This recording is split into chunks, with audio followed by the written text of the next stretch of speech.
Beat me and $200 million is yours. Richard glanced at Annie with amused curiosity. Well, he said lightly. You heard the offer. Annie shook her head immediately. No, sir. Her voice was soft, almost apologetic. Richard tilted his head. No? Annie looked down at her shoes before speaking again. I didn't mean to say anything before, she said. Daniel leaned forward slightly. You mean when you told me not to move the night? Annie nodded slowly. Yes, sir. Daniel chuckled. That little warning just saved my game. Richard gave a small laugh. More than saved it, he said. It cost me the whole match. The chessboard between them still held the final position. Daniel's queen stood beside Richard's trapped king. Annie quickly shook her head. No, sir. That wasn't me. Richard raised an eyebrow. Oh? I only said the move because it looked strange, she explained. I might have been wrong. Daniel smiled. But you weren't. Annie lowered her eyes again. I was just lucky. Sarah gently placed a hand on Annie's shoulder. She didn't mean any disrespect, Mr. Coleman, she said politely. She just spoke without thinking. Richard waved the concern away. Oh, I'm not upset. In fact, he looked entertained. He leaned forward slightly, studying Annie with interest. You saw a mistake in a chess game you weren't even playing, he said. That's impressive. Annie shook her head again. I don't really know how to play like you do. Daniel chuckled softly. She's modest too. But Annie continued honestly. I didn't beat you, she said to Richard. Mr. Brooks beat you. Daniel lifted his glass. I like this kid. Annie added quietly. I just said something that helped him. It could have been wrong. Richard watched her carefully. There was no arrogance in her voice, no excitement about the attention, no sign that she understood the strange situation unfolding around her. Richard leaned back again and crossed one leg over the other. Well, he said slowly, that's exactly why I want to play you. Annie's eyes widened. Oh. No, sir.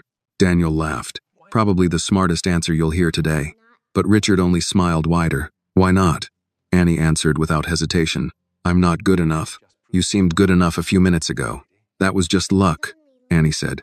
Richard studied her for another moment. Then he spoke again. Do you know how much money $200 million is? Annie blinked. She didn't answer. Richard continued calmly. It's more money than most people see in their entire lives. He nodded toward Sarah. It's certainly more than your mother could ever save, even if she worked every day for the rest of her life. Sarah stiffened slightly, embarrassed by the attention.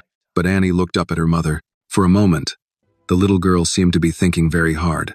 She had watched her mother work late nights. She had seen her come home tired. She had heard quiet conversations about bills and rent and groceries. $200 million.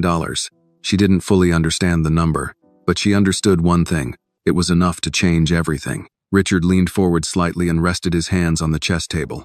So, he said calmly, let's make it simple. He gestured toward the board. Beat me at chess. He paused.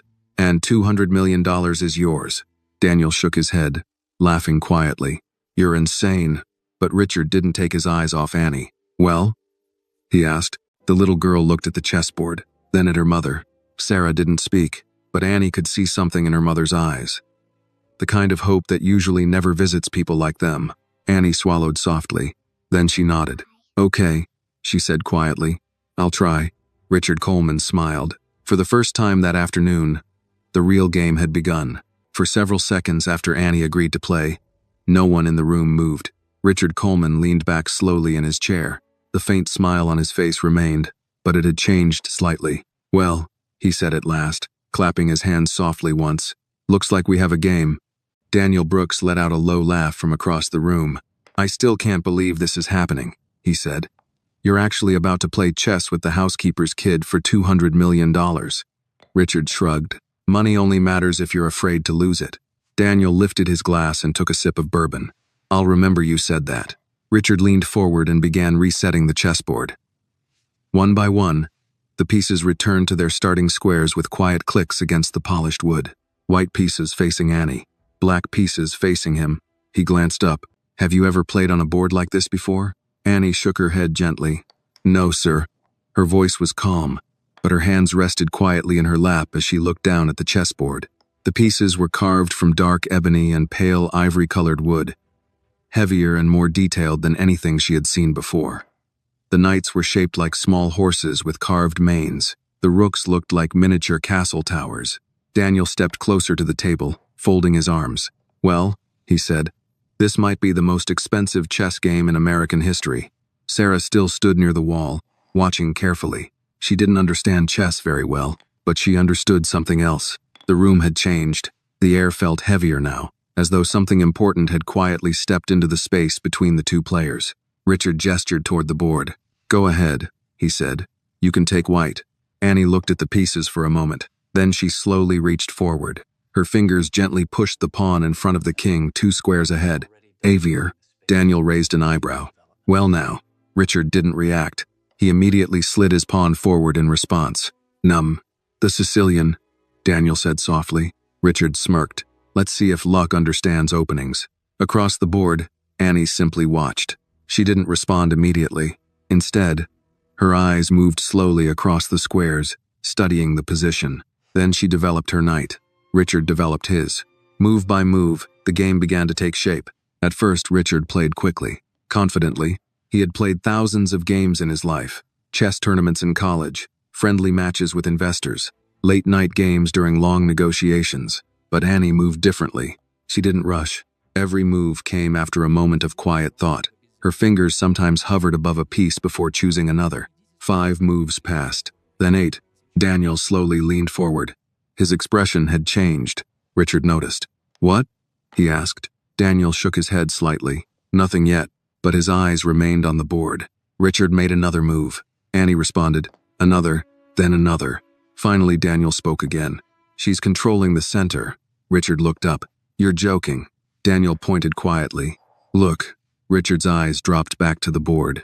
For the first time since the game started, he paused longer than a second. It was subtle, but noticeable, because until that moment, he had been moving almost instantly. Across the board, Annie sat still, waiting patiently. To her, the room had faded away. The giant mansion, the expensive furniture, the billionaire sitting across from her. None of it mattered now. There was only the board. Richard finally moved his bishop. Daniel tilted his head slightly. Interesting. Annie studied the new position. Then she moved her knight. Daniel let out a quiet breath. Well, I'll be... Richard looked up sharply. What? Daniel pointed again at the board. She's not just moving pieces. Richard looked down again. This time his eyes moved slower. From one square, to the next, to the next. He leaned forward slightly. For the first time since the game began, Richard Coleman was no longer smiling. Across the room, Sarah noticed. She didn't know exactly what was happening on the board, but she recognized the look on Richard's face. It was the same look she had seen on businessmen visiting the house before. The moment when confidence turns into concentration. 10 more seconds passed. Then Richard made his next move. Across the board, Annie looked carefully at the new position. Outside, the wind rustled through the maple trees. Inside, the grandfather clock ticked softly. Daniel spoke again, this time barely above a whisper. You know what the strange thing is? Richard didn't look up. What? Daniel watched Annie quietly. She's not playing like someone guessing. Richard's eyes stayed on the board. The silence grew thicker. Then Annie reached forward and made her next move. Daniel blinked. Then he laughed quietly. Well, he said softly. That's something. Richard looked down at the board again, and this time, he saw it. The game was no longer simple. It was no longer amusing, and for the first time that afternoon, Richard Coleman realized something unexpected. The person sitting across from him might actually be a real opponent. If this moment surprised you, please like the video and share your thoughts in the comments. Tell us where you are watching from, and do not forget to subscribe to the channel for more powerful stories like this. Across the room, the golden sunlight continued fading into evening, and the game had only just begun. Richard Coleman did not like being surprised. In business, surprise usually meant someone had hidden a number, buried a risk, or lied about the terms. In private life, surprise usually meant inconvenience. He had built his career by staying 3 moves ahead of everyone else, by seeing patterns before other men even noticed they were standing inside one. That was why the feeling now was so unpleasant. He sat in his leather chair, eyes fixed on the chessboard, studying the latest position Annie had created with a calm that no longer looked childish to him. The board had changed in a way he had not expected. Nothing dramatic, nothing flashy, no reckless attack, no foolish early sacrifice. Just a quiet, disciplined structure. Her pieces were placed with a kind of natural logic, as if they had found the squares where they were always meant to stand. Daniel Brooks, still leaning near the fireplace with his bourbon glass in hand, watched the board and let out a low whistle. "That," he said, "is not luck." Richard did not answer. He moved a pawn. The piece clicked against the board with more force than he intended. Across from him, Annie lowered her eyes, studying the new position with the same focused stillness she had shown from the first move. She did not fidget. She did not glance at the adults for approval. She did not seem impressed by the room or the man sitting across from her. The chessboard held all of her attention, and somehow that unnerved Richard more than open confidence would have. Sarah remained near the wall, one hand pressed lightly against the front of her uniform apron. She could not have explained the position on the board or named the opening they were playing, but she knew enough about people to recognize when something had shifted. Richard's posture had changed. He was no longer lounging. He was sitting forward now, elbows close, jaw tighter than before.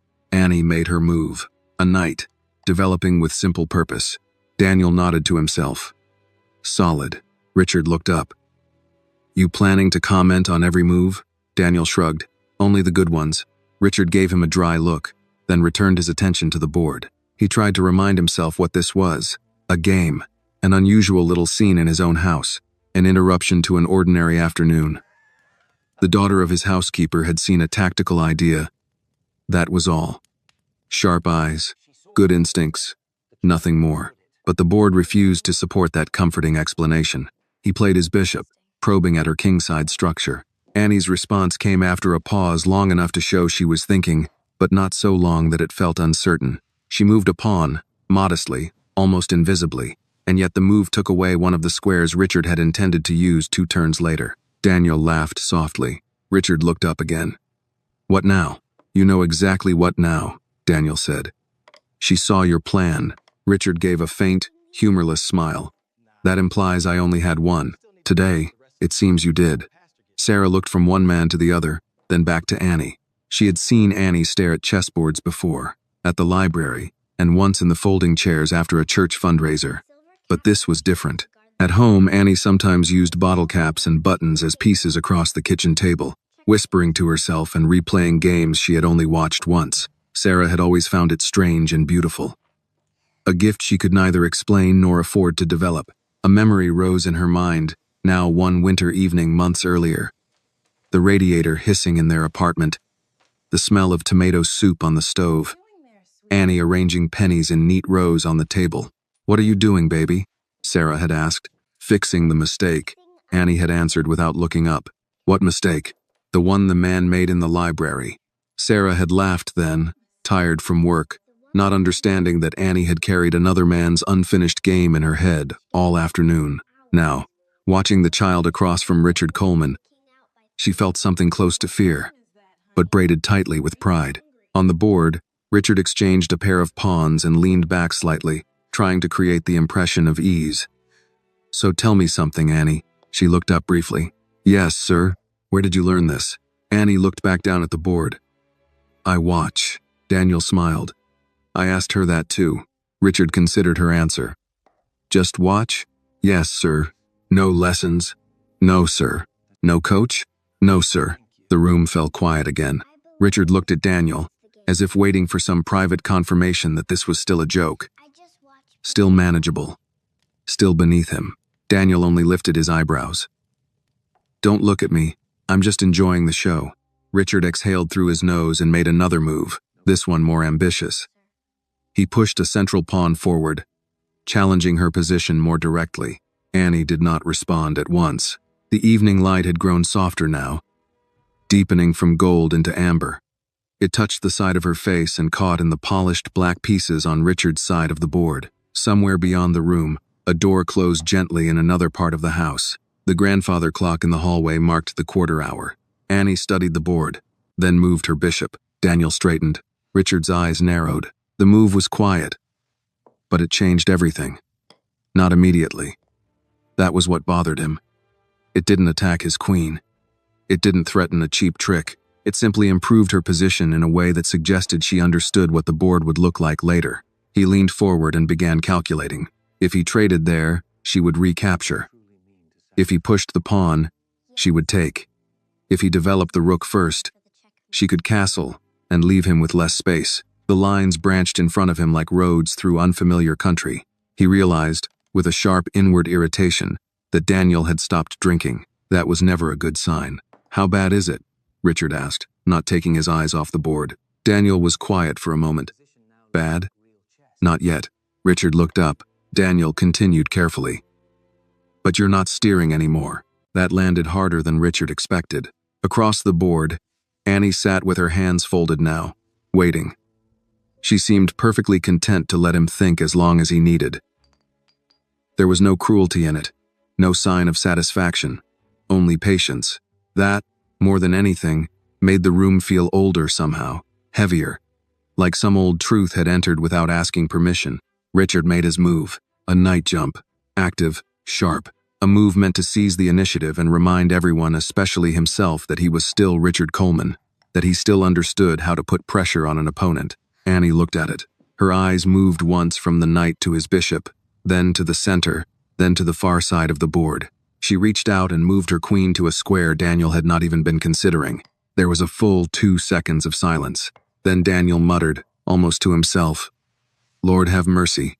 Richard stared at the board. The move wasn't immediately crushing. That was the problem. It was better than that. It was flexible, deep. It tied together defense and threat. It made one of his pieces awkward and turned another into a target. If he ignored it, she would gain space. If he challenged it carelessly, he would weaken his king.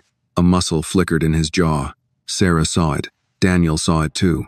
And Annie, though she said nothing, had almost certainly seen it before any of them. Richard leaned back at last, no longer pretending this was entertainment. His amusement was gone. In its place was something much rarer. Respect, perhaps, or the first shadow of it. Outside, the last broad wash of sunlight slipped lower across the lawn. Inside, the room held its breath around the board. For the first time that day, Richard Coleman understood that the game would not be decided by charm, money, or reputation, only by what he could actually see, and what Annie could already see better. Richard Coleman had spent most of his life believing that pressure revealed the truth about people. Pressure, in his experience, stripped away the performance. It removed charm, rehearsed confidence, and empty claims. Under enough strain, a person showed what they really were. Some crumbled, some lied, some begged for time. Very few became more dangerous. Now, seated across from Annie with the chessboard between them, he found himself asking a question he had not expected to ask in his own home. What kind of person becomes calmer when the room grows tense? The answer, at least in this moment, seemed to be the quiet girl sitting across from him.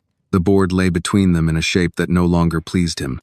His pieces were still active, still alive, but they were no longer harmonized. Annie's last queen move had done more than create a threat.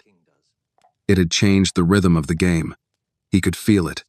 Every line he calculated seemed to bend slightly in her favor. Every natural plan now carried a hidden cost. Daniel Brooks, standing near the fireplace with his sleeves rolled back and his glass forgotten on the mantel, was no longer trying to hide his fascination. "Well?" Daniel asked after a long silence. Richard did not look up. "Well, what? You've been staring at the board like it insulted your mother." Richard exhaled slowly through his nose. "I'm thinking," Daniel smiled. "That's exactly my point." Across the room, Sarah lowered her eyes for a moment, pretending to focus on the shelf she had stopped dusting 15 minutes earlier. In truth, she had not touched the cloth in all that time. She knew enough to stay quiet. The room belonged to the game now. Annie sat with her hands folded in her lap, her gaze fixed on the board. She was not smiling. She did not look proud. She looked attentive, the way some children look while listening to a story they do not want interrupted before the ending. Richard finally made his move. He pushed a pawn forward on the queen's side, trying to gain space and force Annie to react. It was not the move he wanted most. It was the move he trusted least to be wrong. The piece settled into place with a quiet click. Annie studied it. A few seconds passed. Then she moved a knight, simple, clean, and instantly irritating. Richard felt a pulse of heat at the base of his neck. Her move did not attack anything directly, but it strengthened the squares around the center and opened a future lane for her bishop. It was the kind of move experienced players respected because it did not ask for applause. It merely improved everything. Daniel let out a low whistle. She's building, he said. Richard gave him a flat look. You planning to narrate the whole collapse? Daniel lifted both hands lightly. Only if it becomes historic. Sarah glanced at Annie. Building. That word lodged in her heart, because that was what her whole life had been. Building with too little. Building a home in a small apartment with second-hand furniture and thrift store lamps. Building meals from whatever was on sale. Building dignity in a world that often confused poverty with failure. Building a child's future one long shift at a time. And now Annie was building something here too, on a board of black and white squares inside a house where they were usually expected to leave no mark at all. Richard leaned forward again. He developed his rook, finally castling, and bringing his king to relative safety. It should have felt stabilizing. Instead, it felt late. Annie responded by castling as well. Daniel nodded. Good, very good. Richard frowned. You sound proud. I am, Daniel said without apology. I respect anyone who knows what they're doing. Richard's eyes flicked toward Annie again. What exactly do you think she's doing? Daniel looked at the board. She's not chasing your pieces. She's improving her own. That's usually what adults learn after they stop trying to impress each other. That line stung more than Richard cared to admit. He reached for his bishop, then stopped. Reached toward a knight, then stopped again. For a moment he simply sat there, fingers hovering above expensive carved pieces, unable to find a move he liked. Across from him, Annie waited. Her expression was open, almost gentle. But there was no uncertainty in her patience. She was not waiting because she hoped he would make a mistake. She was waiting because she understood that thinking was part of the game and that each person deserved their turn to do it well. Richard suddenly remembered being 12 years old in his father's den in Hartford, standing beside a card table while two older men played chess under a yellow lamp. His father had not liked interruption, had not liked noise, had not liked many things, if Richard was being honest. But on the rare evenings when those games were played, young Richard had watched in complete silence, trying to understand why one move could make another impossible. He had not thought of that in years. Now the memory came back with a strange sharpness. He chose a move at last, a bishop retreat. Practical. Defensive. Daniel's eyebrows rose. That's not your style. Richard kept his voice even. Today isn't my usual day. No, Daniel said quietly. It isn't. Annie leaned in, studying the new arrangement. Her eyes moved from one side of the board to the other, lingering only briefly on Richard's king. Then she reached out and advanced a pawn near the center. Not far, just one square. But that one square challenged his bishop, restricted his knight, and hinted at pressure still to come. Richard looked at the board for several seconds, then laughed once under his breath. Daniel heard it. What's funny? Richard sat back slightly. The fact that I know exactly what she's doing. And I still don't like it. Daniel smiled. That's called being outplayed.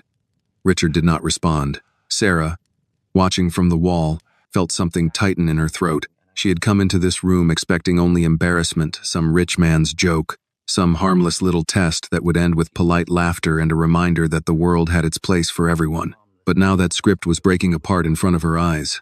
She remembered the first time Annie had asked why some people had so much more than others. They had been in line at the grocery store. Annie was younger then, staring at a magazine cover with Richard Coleman's face on it, beside the headline, "The Men Building America's Future." Does he know us? Annie had asked. Sarah had almost laughed. No, baby. Then how does he build our future if he doesn't know us? Sarah had never found a good answer. Now that same man sat across from her daughter, struggling to solve a problem that had a small, quiet face and knew how to wait. Richard straightened in his chair and made another move, this time more assertive. He pushed a pawn toward Annie's king side, opening a possible line for attack. It was a practical try, but also a message. He was not finished. He still intended to dictate something before the evening was over. Annie's eyes narrowed just slightly. She considered the move. Then, without hurry, she slid her bishop to a square that connected her rooks, protected a weak point, and placed a silent kind of pressure down the long diagonal toward his side of the board. Daniel actually laughed out loud this time. Richard looked up sharply. What? Daniel pointed at the board. You're trying to start a fire, and she just moved the walls. The room fell quiet again. Richard stared, because Daniel was right. Every aggressive thought Richard had formed in the last 3 moves now seemed less promising. Her coordination was better. Her pieces spoke to one another. His still felt like talented strangers forced into the same room. He looked at Annie, then back at the board. A strange thought passed through him, unwelcome, but undeniable. This was no longer about proving whether she belonged at the table. She did. The question now was whether he could survive what she might do next. Outside, evening deepened. The light beyond the windows softened to copper and rose, and the trees along the drive moved in the wind like old witnesses nodding to one another. Somewhere in the kitchen, a dishwasher started its low mechanical hum. The ordinary sounds of the house continued. But inside the living room, time seemed to slow around the board. Annie tucked one hand beneath the table and rested the other lightly near her pieces. Richard studied the position again. He saw the weakness on his dark squares. He saw his bishop's limited future. He saw that one careless exchange could leave his king with too little cover. And most of all, he saw that Annie had guided the game into exactly the kind of middle position. Strong players preferred quiet on the surface, dangerous underneath. Daniel's voice came low and thoughtful now, stripped of humor. Richard. Richard did not look up. What? You might want to stop treating this like a story you control. Richard's jaw tightened, but he did not disagree, because the truth, plain as the board between them, had become impossible to ignore. Whatever happened next, it would not happen because Richard Coleman allowed it. It would happen because Annie saw it first. By the time the first lamps inside the Coleman estate switched on automatically, Richard Coleman had stopped hearing the room. The soft mechanical click of the lighting system. The faint hum from the kitchen. Even Daniel's occasional comments from beside the fireplace seemed farther away now, as though they belonged to another part of the house. Richard's attention had narrowed to the chessboard and to the increasingly uncomfortable fact that Annie was no longer simply holding her own. She was guiding the game, not boldly, not theatrically, but with the kind of quiet discipline that made every careless move expensive. Richard sat forward in his chair, forearms resting on his thighs, studying the position with the seriousness of a man who had finally accepted that he was not entertaining a child. The board had entered that dangerous phase. Strong players respected most the middle game, where structure mattered. Patience mattered. And one small misjudgment could quietly become irreversible. Across from him, Annie sat just as she had from the start. Still, attentive, unbothered by the size of the room or the wealth of the man on the other side of the table. The amber light from the standing lamps touched the side of her face and gleamed softly against the polished white pieces in front of her. Sarah watched from near the doorway, both hands clasped tightly now. She had long since forgotten the dust cloth draped over the table behind her. Part of her wanted to step in, to end the whole strange scene, to remind Annie that they still had a busier world waiting outside this mansion, a small apartment, dinner to warm, laundry folded on the couch. But another part of her, deeper and quieter, knew better. Something rare was happening, and rare things should not be interrupted. Richard reached out and moved his knight. It was an active move, one intended to challenge Annie's control over the center and free his pieces for counterplay. Under normal circumstances, it would have been exactly the kind of practical, energetic decision that kept pressure on an opponent. Annie studied it for only a few seconds. Then she exchanged, knight for knight. The trade simplified part of the board, but not in Richard's favor. Her remaining pieces became easier to coordinate, while one of his bishops now lacked the support it had depended on. Daniel let out a low breath. "That's clean," he said. Richard did not look up. "Do you ever stop talking?" "Not when something interesting is happening." Richard ignored him and began calculating again. He had expected fear from Annie by now. At the very least, hesitation. Even experienced adults grew nervous when a game turned serious. Their breathing changed. Their hands betrayed them. Their choices got louder, less careful. But Annie was becoming more composed as the position deepened. That troubled him, because pressure was supposed to reveal weakness. Instead, pressure seemed to be sharpening her. Annie made another move, a rook to an open file. Daniel straightened immediately. "Oh, that's good." Richard's eyes lifted to the board's center, then to the file she had claimed. The move looked ordinary at first glance. That was its danger. It gave the rook activity, supported a future pawn push, and increased pressure on one of his backward pawns all at once. He leaned back slightly. For the first time since the game began, he felt the unpleasant sensation of being behind without being lost. That was often the worst stage. Not enough trouble to surrender. Too much trouble to dismiss. Sarah noticed the change in him too. She had cleaned Richard Coleman's office often enough to know the difference between his moods. There was the polished public charm he used with donors and magazine reporters. There was the clipped impatience he used with employees when numbers disappointed him.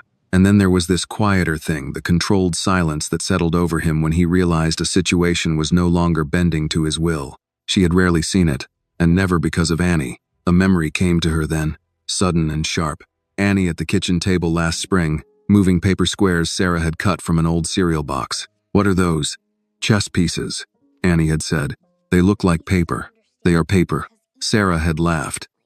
"Then how do you know which one is which?"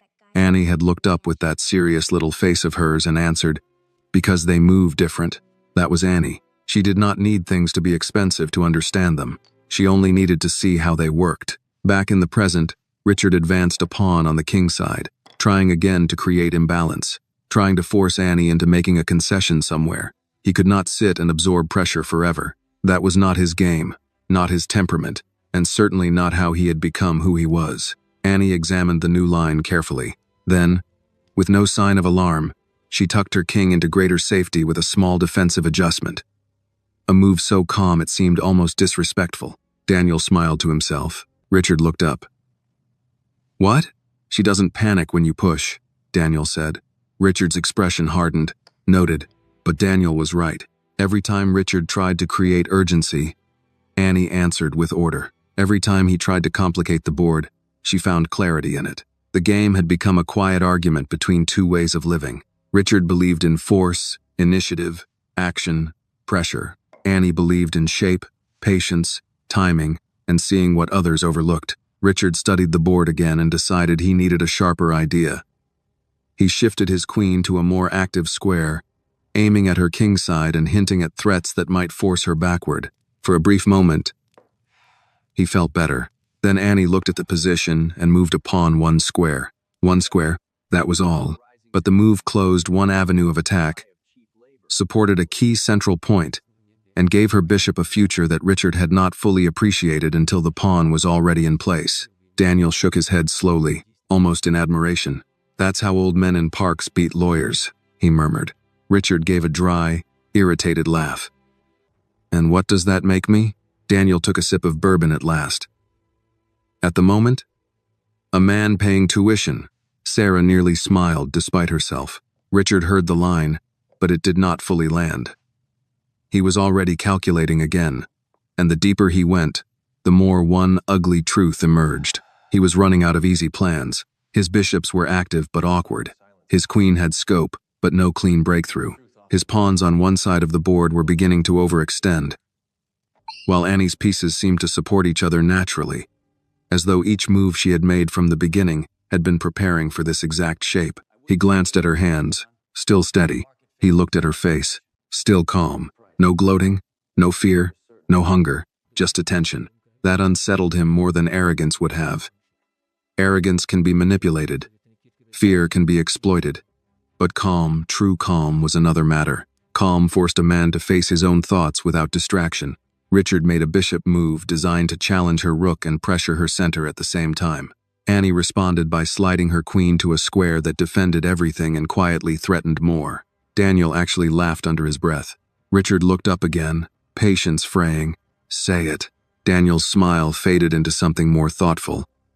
"You know what she's doing." Richard looked back down. Yes, he did. She was improving faster than he was. Not by much, not enough to end the game, but enough to make the direction undeniable. And direction mattered, because chess, like money, like reputation, like life itself, often changed not in one explosion, but in a series of small advantages no proud man noticed soon enough. Outside, the last natural light drained from the windows, leaving the glass dark and reflective. The room now held their faces like a second audience. Richard could see himself there faintly, a man in a tailored shirt leaning over a chessboard in his own mansion, trying not to admit that the balance had tilted. Annie waited for him to move. Sarah held her breath. Daniel watched in silence now, no longer amused, only attentive. Richard Coleman looked down at the position and saw, with growing clarity, that the next phase of the game would demand something he had not brought to the board at the start. Humility. The room had grown quieter than any living room should ever be. Outside the tall windows of the Coleman estate, the evening had settled fully over Greenwich. The sky beyond the trees had turned a deep shade of blue-black, and the last hints of sunset had disappeared behind the distant hills. Inside, the warm glow of the lamps now replaced the daylight, casting soft circles of light across the polished wood and marble surfaces of the house. But no one in the room seemed aware of the hour. The chessboard held all of their attention. Richard Coleman sat forward in his chair, fingers resting against his chin, studying the position in front of him with the intense focus that had built his fortune. In business meetings, investors often said Richard had a frightening ability to calculate risk faster than anyone else in the room. He could see the consequences of a decision before others even realized a decision had been made. Yet now, staring down at the board, he felt something unfamiliar. Resistance. Every plan he tried to form seemed to run into Annie's quiet structure. Across from him, Annie remained still, her eyes moving calmly across the pieces. The room's expensive decorations, the quiet ticking clock, the presence of one of the richest men in the country, none of it seemed to affect her attention. To Annie, the board was simply a puzzle, and puzzles had answers. Daniel Brooks shifted slightly near the fireplace, the bourbon glass still resting loosely in his hand. The playful smile he had worn earlier in the afternoon had long since faded. "You've been thinking for 2 minutes," Daniel said quietly. Richard didn't look up. "I'm aware." Daniel studied the board again. 2 minutes, he repeated, "against someone you expected to beat in 5. Richard exhaled slowly. "Would you like to sit down and try it yourself?" Daniel chuckled. "No, I'm enjoying the view from here." Sarah stood near the doorway, her hands folded tightly in front of her. Her heart had been racing since the moment Annie agreed to play. And now, each passing minute made her more nervous. Not because Annie was doing poorly, but because she was doing well, too well. Sarah knew what the world often did to people who surprised powerful men. Richard finally moved. He slid his queen to a more aggressive square, pointing it directly toward Annie's king side. The move carried a quiet threat. Daniel raised an eyebrow. "There we go." Richard leaned back slightly, finally satisfied with the decision. For the first time in several moves, he had created a position that demanded a response. Across the board, Annie studied the queen carefully. She did not react immediately. Instead, her eyes moved slowly across the entire board again. Left side, center, right side, then back to the queen. Several seconds passed. Then, Annie moved a pawn. Just one square. The move looked almost insignificant, but Daniel immediately leaned forward. "Oh." Richard looked at him. "Oh, what?" Daniel pointed at the board. "You see it?" Richard followed the line with his eyes. Then he saw it. The pawn move did 3 things at once. It blocked the queen's pressure. It protected one of Annie's weaker squares, and it quietly opened a diagonal for her bishop. Richard's lips tightened. "That was intentional," Daniel said softly. Richard said nothing. Across the board, Annie sat quietly again, hands resting in her lap. She had not spoken once since the game began, and yet her moves seemed to say more than words. Richard leaned forward again, looking more closely now. He could feel something shifting beneath the surface of the game. Not a tactic, not yet, but pressure, a slow tightening of space, the kind of position that experienced players built when they were not in a hurry. Daniel walked a few steps closer to the table. "You know what's interesting?" he said. Richard didn't respond. "She's not trying to beat you quickly." Richard looked up. Daniel gestured toward the board. "She's making you uncomfortable." Richard gave a small laugh. "That's a strong word." Daniel shook his head. "No." He pointed again. "That's the exact word." Richard studied the board again. He hated admitting it, but Daniel wasn't wrong. Every move Annie made seemed to remove one more comfortable option from the position.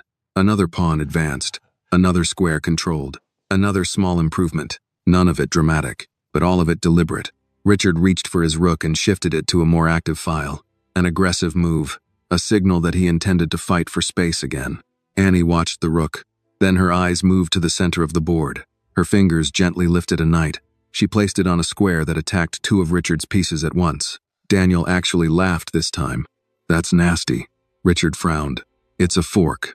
Daniel nodded. "A good one." Richard leaned forward again. The position had grown sharper now. If he moved the wrong piece, he would lose material. But if he retreated too passively, Annie would gain even more control over the board. The balance had changed again. Across the room, Sarah noticed the silence. Not the ordinary quiet of concentration, but the kind that appears when a room realizes something important. Richard Coleman was no longer playing casually. He was fighting. Annie waited calmly for him to decide. The billionaire studied the board for nearly 30 seconds. Then he moved his bishop, escaping the fork but conceding a small positional weakness. Daniel nodded slowly. Safe move. Richard glanced at him. You say that like it's a bad thing. Daniel smiled slightly. In chess, sometimes the safe move is the one that means you're behind. Richard ignored the comment. Across the board, Annie studied the new position. Then she did something unexpected. She leaned forward slightly, not to move, just to look more closely. Her eyes traced a line across the board, from her rook, through the center, toward Richard's king. Daniel noticed it too. His eyebrows lifted slowly. Oh, Richard saw the line a moment later. His expression changed, because Annie wasn't just improving her position anymore. She had started to see the future of it. 3 moves ahead, maybe 4. The kind of vision that separated casual players from serious ones. Richard sat back slowly in his chair. For the first time that evening, he spoke quietly. Where did you say you learned this game? Annie looked up at him. I watch people play. Richard studied her face. Then he looked back down at the board. And for the first time since the challenge had begun, a new thought crossed his mind. $200 million suddenly didn't feel like a joke anymore. Richard Coleman did not speak again for nearly a minute after Annie's quiet answer. I watch people play. The sentence should have sounded simple. Innocent, even. But it stayed in the room with surprising force, as if it had exposed something larger than chess. Richard looked down at the board again. He had spent years surrounding himself with polished resumes, elite schools, and men trained to sound impressive in glass conference rooms. Talent, in his world, usually arrived dressed correctly and introduced itself with references. It came with degrees, recommendations, and fees. It did not usually stand across from him in a plain yellow sweater, speaking softly and moving pieces with the patience of an old master. Yet there it was. The board did not care where a person lived. It did not care whose child they were. It only rewarded what was true. Daniel Brooks remained near the fireplace, one hand tucked into his pocket now, the other still holding the bourbon he had mostly forgotten to drink. He had stopped trying to sound amused. The mood of the room no longer allowed it. What had begun as an absurd challenge had become a serious contest, and everyone there knew it. Even Sarah, especially Sarah. She stood near the doorway with her shoulders slightly stiff, watching every move without fully understanding the language of the game. But she understood the emotional shape of it. She understood what it meant to see a person underestimated until the moment the truth became too obvious to dismiss. She had known that feeling herself, not on chessboards, but in offices, in waiting rooms, in school meetings where people heard her job title before they heard her voice. Now her daughter sat across from Richard Coleman, and the man who usually made others uncomfortable had begun to look uncomfortable himself. On the board, Richard considered the line Annie had begun to suggest with that last quiet look of hers. His rook had activity, yes. His queen still had scope, but his king's position had become less comfortable than he liked, and Annie's pieces were finally starting to point in the same direction. That bothered him, a lot. He chose a practical move, sliding his h-pawn 1 square to give his king a little breathing room and blunt the diagonal she had opened. It was not ambitious. It was not sharp. It was insurance. Daniel noticed that immediately. Careful, he said softly. Richard looked up. You have a problem with breathing room? Daniel gave a slight smile. No. Just noticing that you're the one taking it. Richard's jaw tightened. Across the table, Annie studied the new position. The move had removed one immediate possibility, but it had also created a small weakness around one of the dark squares near his king. She did not react outwardly. She simply kept looking. Then she moved her rook, not with a flourish, not dramatically. Just one controlled slide to the center, where it joined her queen and bishop in quiet coordination. Daniel exhaled through his nose. That, he said, is unpleasant. Richard said nothing. Because it was. Not losing. Not yet. But unpleasant in the way a tightening tie is unpleasant. In the way a long silence at a dinner table is unpleasant. In the way a question is unpleasant when a man already suspects the answer. Richard leaned in closer and began calculating again. If he exchanged rooks now, he would ease some pressure. But at the cost of giving Annie a cleaner file for her queen. If he ignored her build-up, he risked letting her control too much of the center. If he tried to counterattack on the queen side, he might simply be racing too slowly. He hated positions like this. They required humility before they required brilliance, and humility had never been his favorite discipline. A memory flickered through him, then college. Late one winter night, a cramped dorm room smelling of pizza and cold air. A classmate across from him at a cheap folding table. Richard had been losing that game too, slowly, positionally, the sort of loss that made a man feel stupid before the checkmate even arrived. He had knocked over his king in irritation and said something arrogant about wasting time on small games. The classmate, a scholarship student from Detroit, had looked at him and said, "Small games tell the truth about big men." Richard had never forgotten the sentence. He had simply chosen not to live by it. Now, staring at Annie's rook in the center of the board, he felt that old line come back with unwelcome clarity. Daniel took another step closer. "You're late on one side, exposed on the other, and she's improving faster than you are." Richard looked up with a cold expression. That sounded rehearsed. "It wasn't," Daniel said. "I'm just being honest." Richard glanced at Annie. "And what do you think?" For the first time in several minutes, Annie looked up from the board to meet his eyes. "I think," she began, then stopped. Richard waited. She lowered her gaze again. "I think I should keep looking." Daniel let out a soft laugh. That may be the most respectful answer anyone has ever given while quietly strangling another person's position. Sarah almost smiled despite the tension in her chest. Annie studied the board again as Richard made his next move. He activated his queen more aggressively now, sliding it toward the king side to create the appearance of threats, perhaps even some real ones.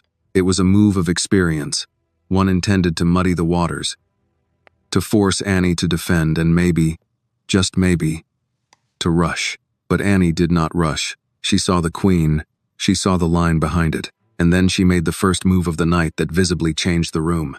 She sacrificed a bishop. Daniel straightened so sharply his glass nearly slipped from his hand. Sarah inhaled. Richard's eyes narrowed. The bishop had not been hanging.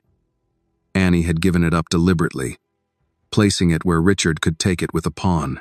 For 1 second, the move looked impossible. For 2 seconds, it looked foolish. By the third, Richard began to understand why it wasn't. The sacrifice opened a file toward his king. It dragged one of his pawns out of structure, and most dangerously, it cleared a line for her queen and rook to work together with startling force. Daniel whispered, almost to himself, "Good Lord." Richard did not move. He looked at the bishop, then at Annie, then back to the bishop. "Did you mean that?" he asked quietly. Annie looked at the board. "Yes, sir." There was no pride in the answer. No trembling either. Just certainty. Richard leaned back slightly, thinking, a normal player might refuse the sacrifice if it seemed dangerous. But refusing it carried its own risks. The bishop now sat deep in his territory, active, irritating, and strategically poisonous. If he did not take it, Annie would continue building with initiative. If he did take it, he would accept the complications she had prepared. Daniel broke the silence. "You know what the worst part is?" Richard did not look up. "I can guess. She knew you'd have to think about taking it, which means she probably already calculated both versions." That sentence landed like a stone dropped into still water, because Richard knew Daniel was probably right. He looked again at the board, at the bishop, at the file opening toward his king, and in that moment he understood something that had not been true when this game began. He was no longer deciding whether Annie belonged at the table. He was deciding whether he was brave enough to enter the position she had prepared for him. Outside, the trees bent gently in the dark beyond the glass. Inside, the lamps burned warm and steady, casting the room in a softness that only made the tension sharper. Sarah stood motionless. Daniel did not breathe too loudly. Annie waited with her hands folded near the edge of the table. Richard Coleman reached toward the sacrificed bishop, then stopped, then reached again. The game had crossed into deeper water now, and everyone in the room knew it. For several long seconds, Richard Coleman did not move. The bishop Annie had placed deep inside his position sat on the board like a quiet accusation. It did not attack immediately. It did not threaten checkmate, but it changed the geometry of the position in a way that could not be ignored. Richard leaned back slowly in his chair. In business negotiations, he had often done this same thing: lean back, create space, let silence work. People filled silence with mistakes. They rushed. They spoke too soon, but Annie did not rush. Across the chessboard, she simply waited. Daniel Brooks lowered his glass slowly onto the mantel. "Interesting," he said softly. Richard glanced at him. "That's the word you chose?" Daniel nodded toward the board. You were expecting a child's game. Richard returned his eyes to the bishop. And now, Daniel shrugged. Now it looks like a chess game. The room grew still again. Sarah's eyes moved from Richard to Annie and back again. She did not understand sacrifices or diagonals or positional play, but she understood risk. The way Richard stared at the board told her that something dangerous had appeared. Richard leaned forward again. He studied the bishop more carefully. If he ignored it, Annie would strengthen her attack and the bishop would remain like a splinter inside his position. If he captured it, he would open lines toward his king. Either choice carried consequences. He looked up at Annie. "You're offering material," he said. Annie nodded slightly. "Yes, sir. You know I can take it." "Yes, sir." Richard tapped one finger lightly on the table. "And you still played it?" "Yes, sir." Daniel gave a quiet chuckle. "That's confidence." Annie shook her head gently. "No." Richard's eyes narrowed. "No." Annie looked back down at the board. "It just seemed like the right move." Daniel smiled. "That may be the most dangerous sentence in chess." Richard exhaled slowly. Then, after one last calculation, he reached forward and captured the bishop. The pawn moved. The bishop disappeared from the board. For a moment, nothing happened. Then Daniel leaned closer. "All right," he murmured. "Let's see it." Annie's eyes moved across the board. Her sacrifice had done exactly what she intended. The pawn that captured the bishop now sat one square farther forward, weakening the shield around Richard's king. The diagonal toward that king was open, and her queen and rook were already aligned toward the center. Annie moved her queen, not quickly, not dramatically, just one square. But the move changed the position completely. Daniel inhaled sharply. Oh, Richard saw it a second later. The queen now attacked two weaknesses at once. If Richard defended one, the other would fall. He leaned forward again, calculating rapidly. "Clever," he said quietly. Across from him, Annie said nothing. Sarah felt her heart beating harder now. She had seen Annie concentrate before. The look was familiar. But seeing it here, across from a man like Richard Coleman, felt almost unreal. Richard slid his rook across the board to defend one of the threats. Annie responded immediately. Her rook advanced. Now both of her heavy pieces aimed directly toward Richard's king. Daniel gave a low whistle. "She's opening the highway." Richard did not answer. The board was no longer quiet. The position had transformed into something sharp and dangerous. Richard's king was not yet under attack, but the attack was clearly coming. He studied the board again, trying to find counterplay. There had to be something. A tactical resource, a defensive trick, a trade that would simplify the position. He finally advanced a pawn in the center, trying to challenge Annie's structure and create breathing room. Annie watched the pawn move. Then she leaned slightly forward for the first time since the sacrifice. Her eyes traced several lines across the board. Daniel noticed. "So," he said softly, "you see it too?" Richard looked up sharply. "See what?" Daniel pointed. "That." Richard followed the direction of Daniel's finger. Then he saw it. An attacking sequence. Not immediate, but very real. Annie could bring her knight forward, then her queen, then possibly her rook. Each move would tighten the pressure around his king. Richard sat back slowly. The room felt smaller now. The game had moved beyond curiosity, beyond amusement. It had become dangerous. Across the board, Annie lifted her knight. The piece moved forward with quiet precision. Daniel laughed softly. "Well, there it is." Richard stared at the board. His defensive options had grown thin.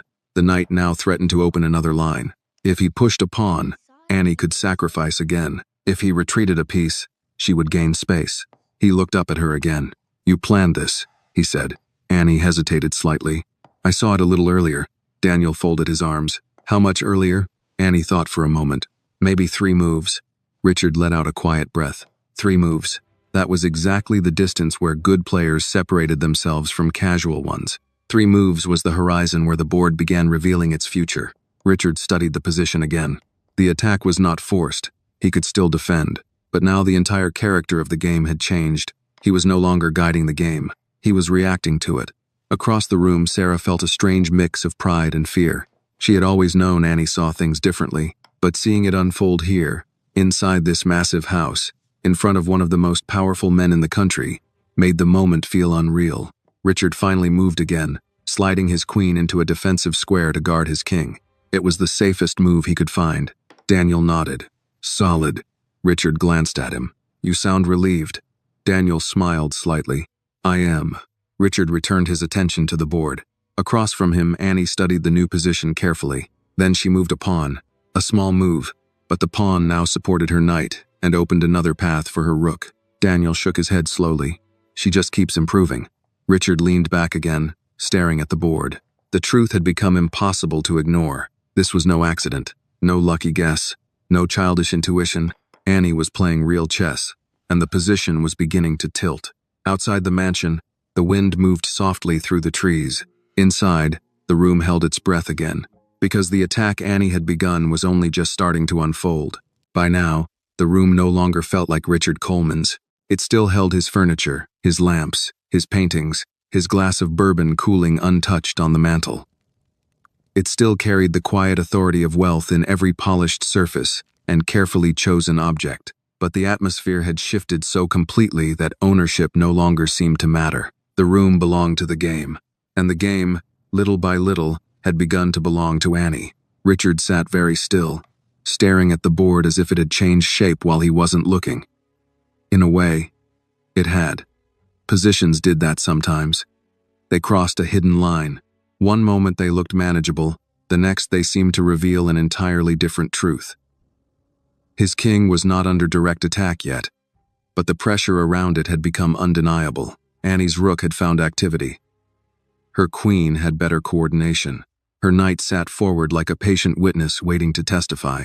Daniel Brooks, who had long since stopped pretending any of this was amusing, stood with his arms folded and his face turned toward the board. He had seen enough high-level chess over the years to recognize the difference between danger and disaster. This was still danger, but it was growing.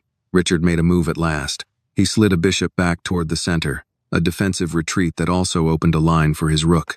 It was careful, practical, and slightly bitter in character, the sort of move a man made when he no longer believed in attack but still hoped to survive with dignity. Daniel nodded once. Reasonable. Richard did not look at him. You sound surprised I'm still capable of that. I'm surprised you're willing to admit you need it. Across the board, Annie lowered her eyes and studied the new arrangement. The bishop's retreat had strengthened one part of Richard's position, but it had also surrendered something else. Initiative. He was no longer asking the questions. He was answering them. That mattered, because Annie had always been good at seeing what happened after people chose the wrong answer. Sarah watched in silence near the doorway, her fingers pressed together so tightly that the tips had gone pale. She could feel the emotional direction of the room now, even without understanding every move. Richard was defending. Annie was advancing. Daniel, who had started the afternoon as a spectator to a rich man's joke, was now watching with the solemn attention of someone witnessing a truth unfold. A memory came to Sarah, then summer heat. The public library. The old air conditioning rattling overhead. Annie standing beside a table where two retired men played chess every Thursday morning. One of them, Mr. Lewis, had looked up and said, "Your girl sees the board before the board knows what it is." Sarah had smiled politely, not really knowing what to do with that kind of praise. People often said kind things about children, but this now, in Richard Coleman's living room, did not feel like kindness. It felt like evidence. Annie moved her queen. The shift was small, almost delicate. Yet the effect on the position was immediate. Her queen now lined up with the rook more clearly, and one of Richard's defensive pieces was suddenly overloaded, doing too many jobs at once, protecting too many weak points. Daniel let out a soft breath. That's uncomfortable. Richard saw it instantly.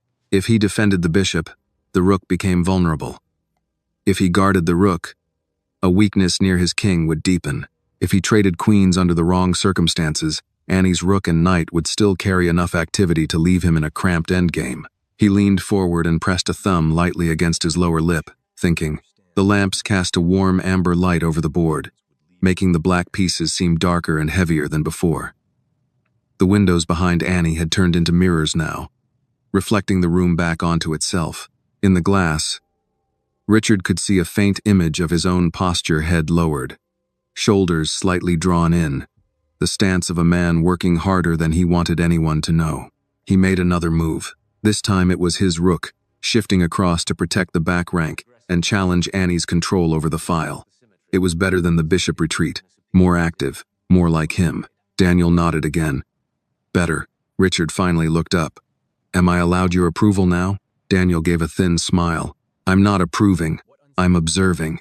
Across from them, Annie studied the rook. She did not touch a piece right away. Instead, she looked at the center first, then the king side, then back to the rook. Her gaze always moved that way, never to the obvious threat alone, but to the whole shape around it. That was the part that disturbed Richard most. She did not react like inexperienced players reacted. She didn't fixate. She connected. At last, she reached forward and moved a pawn. Just one square, and Daniel closed his eyes briefly. Richard frowned. What? Daniel opened them again and pointed at the board. She just made your rook sad. Richard followed the line. The pawn move supported her knight, challenged the structure in front of his king, and limited the squares his rook could use if the position opened. It was not a tactical blow. It was worse. It was preparation. Richard leaned back and stared at the board in silence. Say it, Daniel said quietly.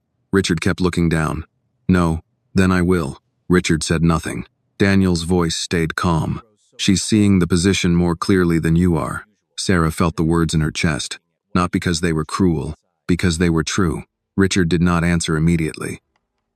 Pride rose in him, sharp and familiar, asking for its usual weapons, sarcasm, authority, dismissal. But the board made those tools feel childish. One could not intimidate a position. One could not out-talk a weak square.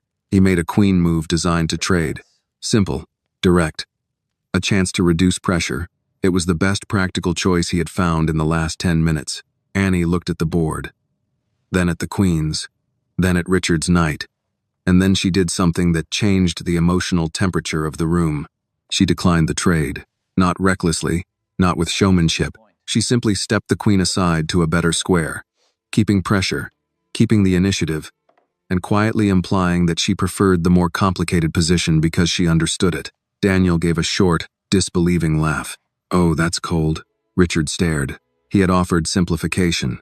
She had refused it, not because she was wild, because she was confident, and that realization hit him harder than any tactical trick could have. Across the room, Sarah felt tears prick unexpectedly behind her eyes. Not from weakness, from recognition. There are moments when a person you love steps fully into something they were meant for, and the sight of it is almost too large to hold quietly. Annie still said nothing. She did not smile at Richard. She did not look at her mother. She only watched the board as if it were telling her what remained to be done. Richard exhaled slowly and looked at the position again. His king had less space than before. His pieces were tied down. His attacking chances had faded into defensive obligations. He was not lost, not yet, but he had entered a kind of chess every proud man hates, the kind where survival starts to feel like confession. Outside, the wind brushed the dark trees beyond the glass. Inside, the grandfather clock in the hallway marked another quarter hour. The sound seemed to come from very far away. Daniel spoke again, but softly now, almost respectfully. You know what this is, don't you? Richard did not take his eyes off the board. Say it. Daniel's answer came without drama. She's not trying to beat your move. She's beating your position. That was the truth of it. Richard could feel it now in every line he calculated. Each move he made solved a problem but created another. Each move Annie made seemed to improve two things at once. The attack had not exploded. It had matured, and mature attacks were often the deadliest of all. By the time the grandfather clock sounded again from the hallway, Richard Coleman had stopped trying to win beautifully. Now he was trying to survive. The difference was not visible to someone who did not understand chess. The board still looked orderly enough at a glance. The pieces still stood in their careful ranks. Nothing had crashed to the floor. No voice had been raised. No dramatic move had ended the game in a burst of applause. But Daniel Brooks could see it. And, without knowing the language of the board, Sarah could feel it. Richard's shoulders had changed first. Earlier, he had leaned back like a man amusing himself. Then he had bent forward like a man solving a puzzle. Now he sat with the rigid stillness of someone holding together a structure that had begun to crack in places no one else could yet see. Across from him, Annie remained composed. The room's warm lamplight rested softly on the side of her face, and her white pieces seemed almost to glow against the walnut board. She still did not look triumphant. She did not look eager. She looked attentive, like a person listening closely to something others kept interrupting with noise. Richard studied the position and finally moved his queen again. He brought it closer to his king, sacrificing ambition for defense. Daniel noticed immediately. You've pulled her back. Richard did not look up. I'm reorganizing. Daniel gave a quiet, almost sympathetic smile. That's one way to describe it. Richard ignored him. It irritated him that Daniel had become the voice of the room, naming every shift he would rather leave unnamed. But annoyance was a luxury the board did not permit him at the moment. He was defending a weakened kingside, a passive bishop, and a rook that had activity only in theory. Annie's pressure was not overwhelming, but it was constant. The kind of pressure that made a proud man spend all his energy proving he was not under pressure. Annie studied his queen retreat for several seconds. Then she moved her knight, not forward this time, back, a calm, accurate repositioning that improved her control over the center, protected a key square near her king, and threatened to reroute the knight toward an even stronger post later. Daniel gave a soft laugh, though there was more respect than amusement in it now. She's not chasing anything, he said. She's just making the whole board belong to her. Richard's eyes flicked up. Do you ever hear yourself? Yes, Daniel said. That's how I know when I'm right. Sarah watched Annie's hand return quietly to her lap. There was something in that small movement that touched her more deeply than she expected. Annie did not pounce. She did not hurry. She simply improved. Sarah had spent years living that way herself, making what she could better, little by little, without praise and without witness, straightening what others ignored, protecting what mattered with whatever strength she had left. Maybe that was why the game no longer looked like a game to her. It looked like the difference between people who had always been given room and people who had learned to create it. Richard leaned over the board and saw that Annie's night retreat had made several of his ideas weaker at once. A queenside expansion now carried more risk. A queen trade would still favor her structure. Even his bishop, active in appearance, had no meaningful target. He made a rook move. It was practical and a little grim, bringing the rook to a more defensive square on the back rank while also guarding an entry point Annie had been preparing to use. Daniel nodded once. Necessary. Richard did not answer. Annie considered the move, then advanced a pawn in the center. One square, another small tightening. Daniel looked up toward the ceiling for a moment and let out a breath. There it is again. Richard's expression hardened. What? She takes space and patience at the same time. Richard looked back down. The pawn move attacked nothing immediately, yet it changed the position in a dozen quiet ways. It reduced his bishop's mobility. It supported her rook. It hinted at opening lines only when it would suit her. Most irritating of all, it gave her a future while leaving him with maintenance. He was no longer playing for advantage. He was playing against accumulation. That kind of chess was exhausting. A memory rose in him then, unwanted and sharp, his first year building the company. Sitting in a small office with borrowed chairs and a door that stuck in humid weather. An older investor had looked over his projections and said, "Young man, your biggest problem isn't ambition. It's contempt. You think everyone slower than you is stupid." Richard had disliked the man instantly, even more because, sometimes, the criticism had landed close to truth. Now, across from Annie, with the board turning slowly against him, he felt the old sting of being measured accurately. Daniel moved away from the fireplace and came to stand a little closer to the table. He no longer held the bourbon. He had set it aside. "This is where people usually panic," he said quietly. Richard looked up. "Is that advice?" "No. Observation." His gaze shifted to Annie, but she doesn't seem to do that. Annie did not respond. She was still watching the board. Richard made another move bishop to a more active diagonal, a practical attempt to improve at last instead of merely patching weak spots. It was one of the better moves he had found in some time, and he knew it the moment he played it. Daniel saw that too and gave the smallest nod. Good. For the first time in several minutes, Richard felt a flicker of relief. Then Annie looked at the bishop. She looked at the diagonal. She looked at the back rank. And she moved her queen. The piece slid into place with a soft click that seemed much louder than it should have been. Richard stared. Daniel went very still, because the move carried a threat that could no longer be answered with general ideas. It was specific now. Concrete. Annie's queen now coordinated with her rook in a way that pointed directly at the fragile dark squares around Richard's king. One inaccurate defense, just one, and the position would tip from unpleasant into dangerous in a hurry. Richard leaned forward sharply. For the first time in the game, he spoke without smoothness. "Did you see that before I moved the bishop?" Annie looked up at him, then back at the board. Yes, sir. The answer settled over the room like a verdict. Sarah closed her eyes for half a second. Daniel turned his head slightly and studied Richard instead of the board. He had known this man a long time. He had seen him win negotiations, intimidate rooms, and turn uncertainty into confidence, with nothing but posture and timing. But this was different. Richard had finally met the rare thing money could not insulate a man from, a truth he had not prepared to hear. He began calculating faster now. Queen blocks, rook lifts, emergency exchanges. Every line seemed to hold together for a move or two, and then fray at the edges. Annie's pieces were coordinated. His were busy. Busy pieces always looked active until the moment one realized they were only overworked. He found a move at last, a queen block. Ugly, but necessary. He played it. Daniel exhaled. Still alive. Richard sat back slowly. I intend to remain that way. Annie studied the position. She did not smile at the success of her attack or show disappointment that the first wave had been met. Instead, she looked at the board with the same expression she had worn from the beginning.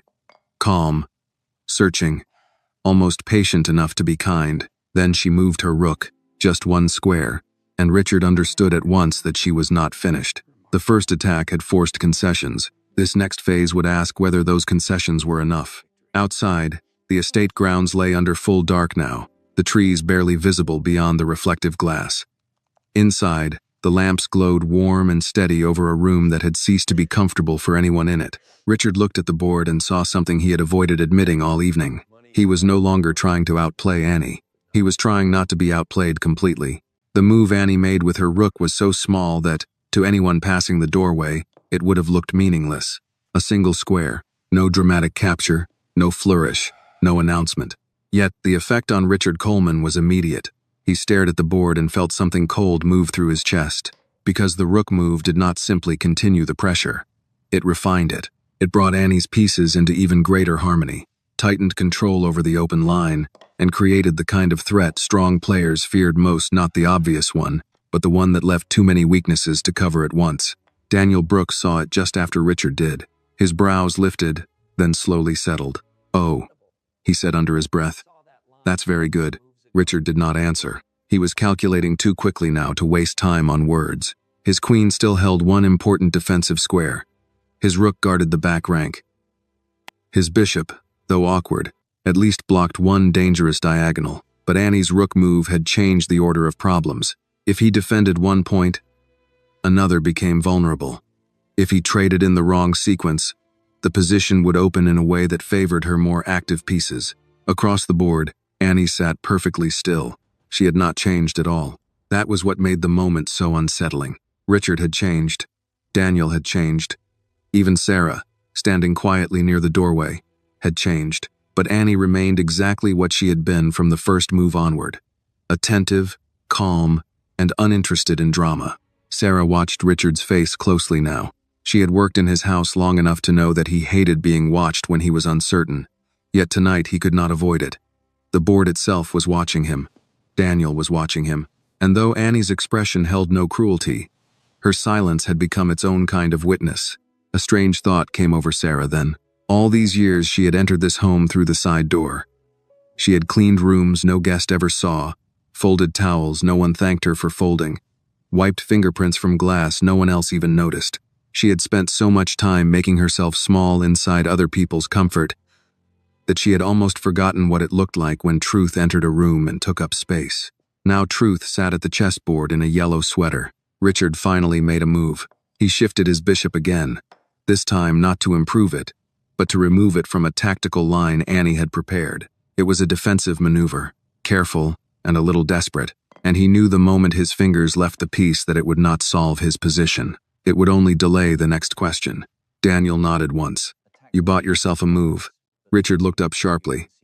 That's all anyone ever buys in chess. Daniel's face softened, the humor leaving it entirely. Sometimes that's true, he said. Sometimes a move is enough. He glanced back at the board. And sometimes it isn't. Annie studied the new arrangement for a while. The bishop had stepped away from immediate danger, but in doing so it had abandoned another square. Richard's king was still not in direct check, but the structure around it had begun to resemble a house repaired too many times in the wrong places. Every fix had weakened something else. Annie reached forward and moved her knight. It was not a capture. It was not check. It was simply placement. But it was placement with purpose. The knight now occupied a square from which it threatened Richard's queen, supported Annie's rook, and hinted at a sacrifice near his king if the lines ever opened. Daniel let out a slow breath. That piece is a problem. Richard stared at the board. Yes, it was. More than that, it was a kind of verdict on the whole game. Annie's knight now stood where his own pieces had wanted to stand for half an hour and never managed to reach. It was coordinated, protected, alive. His position, by contrast, looked busy and tired. He looked at Annie. When did you see that square?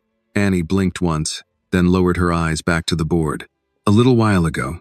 Daniel almost smiled. That's becoming my favorite answer.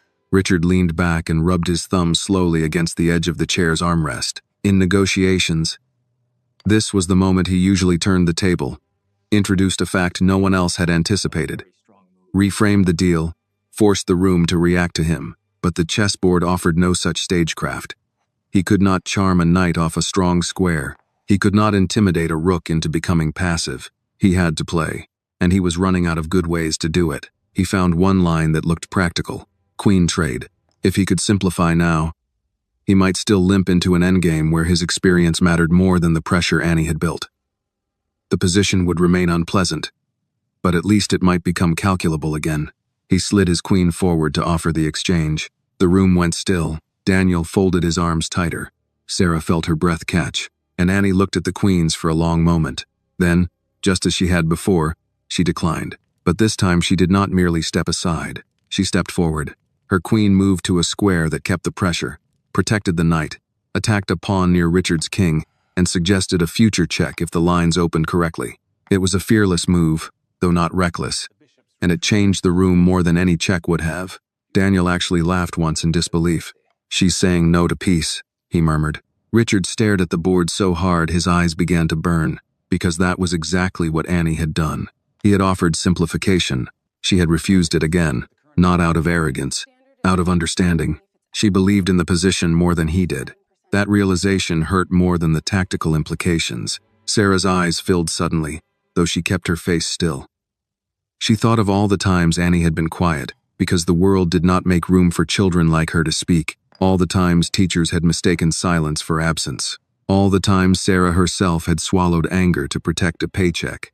And now Annie, without raising her voice once, was refusing what a powerful man wanted because she could see something better. Richard made the only defensive move he trusted.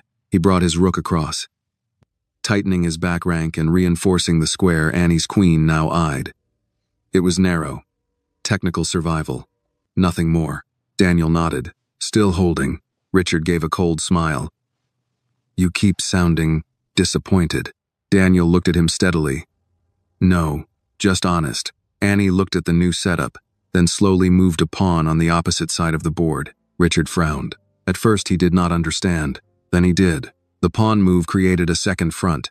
Nothing immediate. No crash.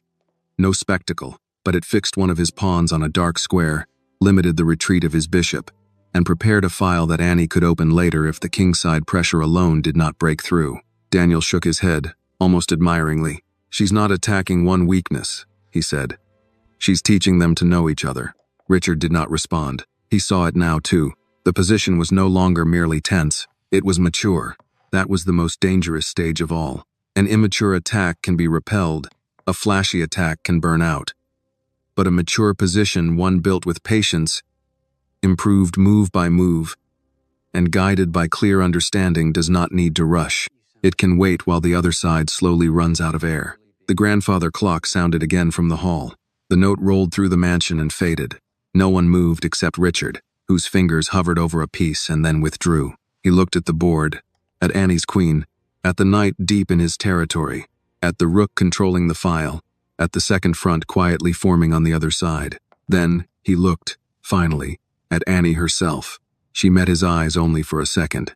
There was no triumph there, only stillness, and that stillness told him more plainly than any boast could have done. She already knew the game was entering its final truth. The house had grown so quiet that even the soft ticking of the grandfather clock sounded louder than usual.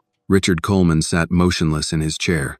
For the first time that evening, he was not calculating variations. He was simply looking. The chessboard in front of him had become something different from the elegant game he had started an hour earlier. It no longer felt like a contest between two players testing skill or pride. It felt more like a map of decisions, some wise, some careless, leading to a place he had not expected to reach. Across the board, Annie sat exactly as she had since the first move. Still, patient, watching. The room's warm lamplight reflected softly off the pieces, making the white ones seem brighter than before. Annie's queen stood deep in the center. Her rook controlled the open file. The knight she had planted earlier still occupied its powerful square, supported by quiet pawns that had crept forward one square at a time throughout the game. Richard looked at his own position. His king had space, but not safety. His rook was tied down. His bishop was active in theory but trapped by responsibility. And his queen, once the proud centerpiece of his attack, had been reduced to guarding weaknesses. Daniel Brooks spoke softly from near the fireplace. Well, it was the only word he said, but it carried enough meaning to fill the room. Richard leaned forward again, resting his elbows on the table. He studied the board for nearly 30 seconds. The position had reached that rare moment where a chess player no longer searches for clever ideas. He searches for truth. And truth on a chessboard can be merciless. He moved his rook. It was the only move that prevented immediate disaster. The rook slid across the back rank to reinforce his king and guard against the pressure Annie's pieces had built. The move was careful, necessary, and deeply defensive. Daniel nodded once. That holds, for now. Richard did not answer. Across from him, Annie leaned slightly closer to the board. Her eyes moved slowly across the position. The rook, the queen, the knight, then Richard's king.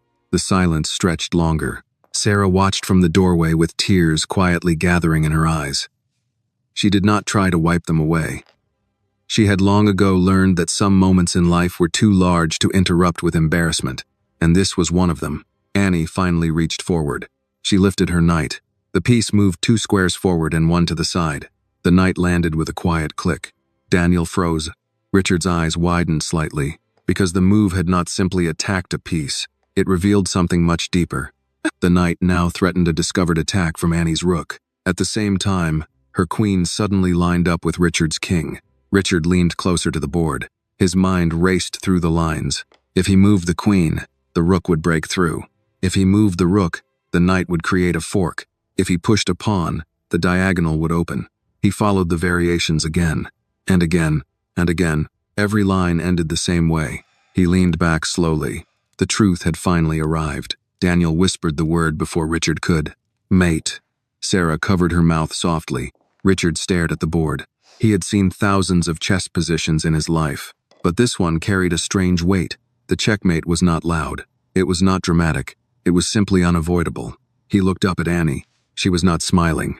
She was not celebrating. She was just waiting, respectfully, as if she understood that accepting a truth sometimes required time. Richard looked back at the board once more. Then he did something he had rarely done in his entire adult life. He touched his king, gently, and laid it down on its side. I resign. The words were quiet, but they filled the room. Daniel let out a long breath. Well, I'll be damned. Sarah's tears finally fell freely down her cheeks, but Annie did not move. She simply looked at the board one last time, making sure the game was truly over. Then she looked up. Richard Coleman stood slowly from his chair. The billionaire who had started the evening laughing now looked very different. Not humiliated, not angry, just thoughtful. He walked around the table. Sarah instinctively stepped forward, unsure whether she should apologize, explain, or thank him. But Richard stopped in front of Annie. For a moment, he simply looked at her. Then he extended his hand. You won. Annie stood from the chair and shook his hand politely. Yes, sir. Richard smiled faintly. No arrogance, he said quietly. No celebration. Annie looked slightly confused. I was just playing. Daniel laughed softly behind them. That's exactly the problem, Richard. Richard reached into his jacket pocket and took out his phone. $200 million, he said calmly. A promise is a promise. Sarah blinked in disbelief. Richard looked at her. What's your full name? Sarah Miller, she said quietly. He nodded and typed something into his phone. You'll receive confirmation tomorrow morning. A trust fund for Annie's education. And the rest, invested in her name. Sarah could not speak. Her hands trembled. Annie looked up at her mother. "Is everything okay?" Sarah nodded, tears still falling. "Yes, baby." Richard looked back at the chessboard. For the first time that evening, he laughed softly. "Funny thing about chess," he said. Daniel raised an eyebrow. "What's that?" Richard looked at Annie again. "Money can buy the board." He paused, "but it can't buy the next move." The room fell quiet again. Outside, the wind moved gently through the dark trees surrounding the estate. Inside, something else had shifted. Not just a game, but a man. And sometimes the most valuable victory isn't the one that wins the board. It's the one that changes the heart. The story teaches a powerful lesson about humility, respect, and hidden potential. True talent does not always come from wealth, status, or prestige. It can grow quietly in places the world often overlooks. Annie's calm confidence shows that intelligence, patience, and discipline can overcome arrogance and power. At the same time, the billionaire's willingness to accept defeat reminds us that real greatness is not measured by money, but by the ability to recognize truth, respect others, and change when we learn something new. Sometimes the greatest victories are not about winning a game, but about discovering the value of people we once underestimated. This video is a work of fiction created with the assistance of artificial intelligence. All characters, events, and situations are not real and do not represent any actual people or true stories. The content is intended for storytelling and emotional illustration only.